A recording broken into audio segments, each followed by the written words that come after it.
And the award for the worst hunger system in video game history goes to Minecraft!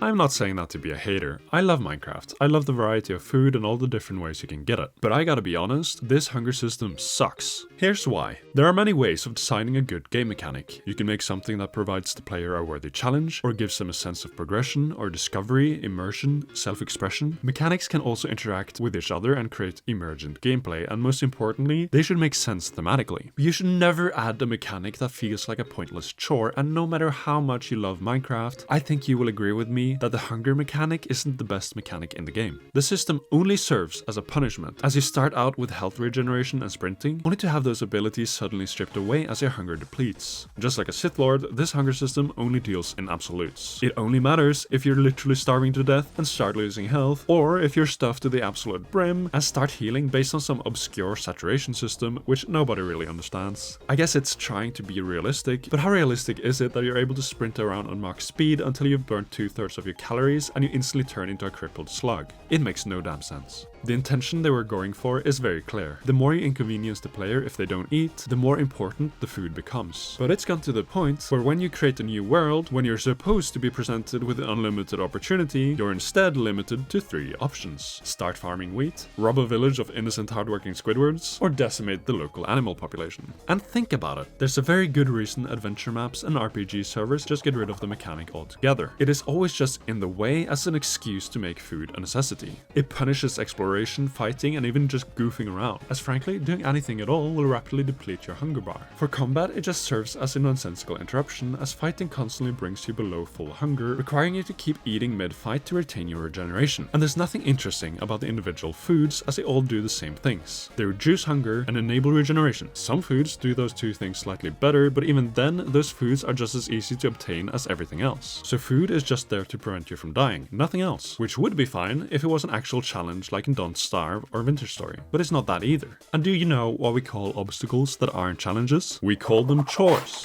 On the other hand, my favorite hunger system in any game ever would be Valheim. In this game, when you eat something, it goes into one of your 3 food slots, turning you into a big strong Viking by increasing your max health and stamina, as well as your health regeneration. Each food item will last for a unique amount of time, ranging from 10 minutes to half an hour, and the effect of the food will decrease to about half before disappearing during the last 10% of their duration. Certain foods can give you a third resource called Hytale, which is basically Viking flavored mana. If you don't eat, you just stay at 25 health, so you cannot die from hunger. There's no starvation mechanic, meaning there's no punishment. The entire mechanic only exists to reward the player, and as a result, obtaining food becomes fun, as discovering new crops and animals lets you make better food that makes your character stronger. And it also encourages base building, as you can make feasts, which are meals that last much longer, and they require a food preparation table, a serving tray, and a flat surface to place the food on. Since you walk slowly while carrying the serving tray, it's inconvenient to carry it far, incentivizing you to build a proper kitchen. This also makes the food so much more fun and immersive while playing with others. Thematically, the mechanic just makes perfect sense. If you don't eat, you become weaker. If you eat well, you get stronger. Food becomes significant, almost magical, with how big of an impact it can have on your character. You can get by with any food, and making good food isn't easy, but it's very rewarding when you do. Food is a preparation that you make before going into battle, rather than something you're constantly topping up on. You have to be methodical and use your best resources when you need them the most. It's not a perfect system. I personally don't like the food slots because it clutters your screen and sort of ruins the immersion. The health bar being really tiny and in the corner also makes it difficult to keep track of. And let's be real, it makes no sense that eating a single raspberry fills you up just as much as a meat platter. In that sense, even Minecraft's hunger system is more logical. There also aren't any foods with unique buffs or special effects, which is a bit of a missed opportunity. Well, meats give you buffs, but honestly, they're just Viking flavored potions. Yum. All in all though, Valheim's hunger system is pretty damn great. With that in mind, let's see what Simon says about food in Hytale. Food can be way more interesting than a simple hunger system. In the long term, we will explore mixing ingredients for food that gives unique buffs, using activity-based meals like a mining stew for faster swings, prepping combat meals, feeding NPC villages, and getting the quality system tied with bonuses, or build food mastery. Food isn't wasted when it fuels buffs, NPC exchange, or NPC reputation. There are tons of ways to avoid hunger mechanics, to be honest. Not saying no hunger ever, but I would like to explore some system ideas first. At the moment, it's a buff mechanic a bit like Valheim. Stamina / HP max and regen buff for X amount of time. Okay, so Simon basically laid out the perfect system in like 2 sentences here, but the devil is in the details. How can we forge these ideas into the perfect concept? If you're gonna take anything away from this video, I want it to be that incentives are better than punishment. It's just how our brains are wired. However, here it comes at a cost, as food obviously becomes less important if it isn't necessary to stay alive, because it undermines the fun potential gameplay that lets you obtain food, like fishing, farming, hunting, foraging, or trading, and preparing the food can be a whole dimension of gameplay in and of itself. And the way you compensate for this is by making a monstrous 5-course buffet of strong incentives for cooking good food. The most important of which is to increase your total health and stamina, like in Valheim, which is chef's kiss. Perfect. Unfortunately, in our case, this comes with a big problem, which is the UI. You see, the way this UI is laid out does not work well with this system, because the health and stamina bars have a limited amount of space on the screen, so you can't expand them like in Valheim, and it would be very bad if there was no visual indication in the UI when your max health increases. If the health bar always remained the same length and increasing your max HP just made you lose health slower, players would be very confused about how much health they actually have. But we need a better design than that, because it takes much longer to process numbers compared to shapes and colors. That's especially important in PvP, where keeping track of your health is one of your top priorities. It's also not enough to make the bar start out shorter and grow as your max health increases, as this would mean that your max health would have to stop growing once it reaches the middle. You could just call that the absolute maximum, but that would be a problem if you wanted to add foods or items that could increase your health beyond that in the future. Making the health bar smaller would also make it less accessible, as it would be more difficult to see how much health you have left. Multiple health bars, like in fighting games, would make it so that your health depletes at an even rate, but it could be difficult to keep track of which bar you're at. However, there's a solution that's better than anything else, and as always, to help illustrate it, I've brought the legendary Shaked Yarkony. Wait, what? What are you doing? Stop it! Oh, I said it wrong. I meant Shaked Yarkony. There.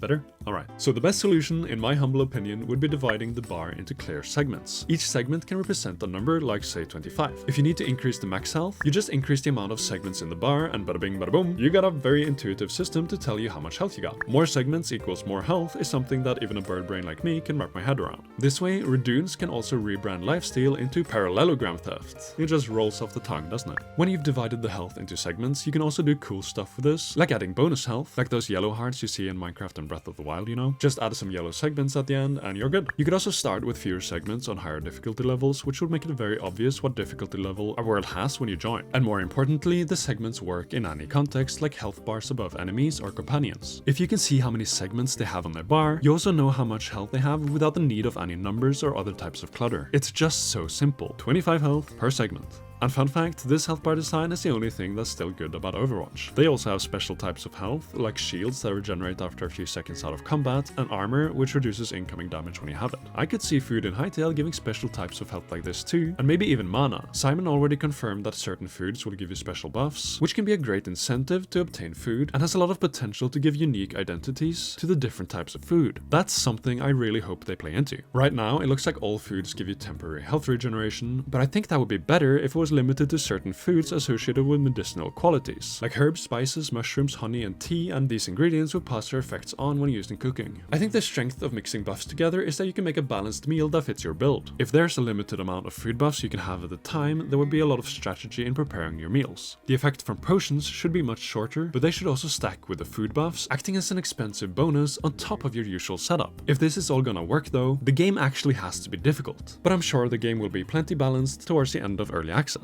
And I really hope that there will be placeable foods like the feasts in Valheim that last for much longer, as that really helps incentivize hanging out at your base. These would be especially helpful if they could buff your block placement range and work speed at certain crafting stations, or other effects that could be helpful to have at your base. These placeable meals can also automatically be eaten by NPCs and companions, as the same hunger system should apply to them, where food gives them a health increase. That way, they can have a hunger mechanic but will never starve to death, because that would be annoying. It would mean they have an incentive to eat, which makes the world so much more immersive and dynamic. Imagine coming across a camp with high-level trorks, and instead of attacking them directly, you hunt all the animals in the local area, or steal their food supply to starve them, then take them out after they weaken. Or maybe coming across a captured Farron, giving it some food and a weapon, so it could get revenge on its captors. There are just endless possibilities like this if the hunger mechanic applies to the NPCs. However, if food increases max health and stamina, there has to be a limit to how much food you can eat, otherwise you could just eat until the point where you can tank a nuke. I'm not sure exactly how we would set that limit. Maybe we can show it in the UI. It wouldn't make sense to use the food slots like in Valheim, so you have to make it something that fills up gradually depending on how filling the food is. Something like a bar. I mean, we can remove the stamina bar here and replace it with a radial bar that only shows up when you use it. It's not like we need to see it all the time, and then... Wait, what are you doing?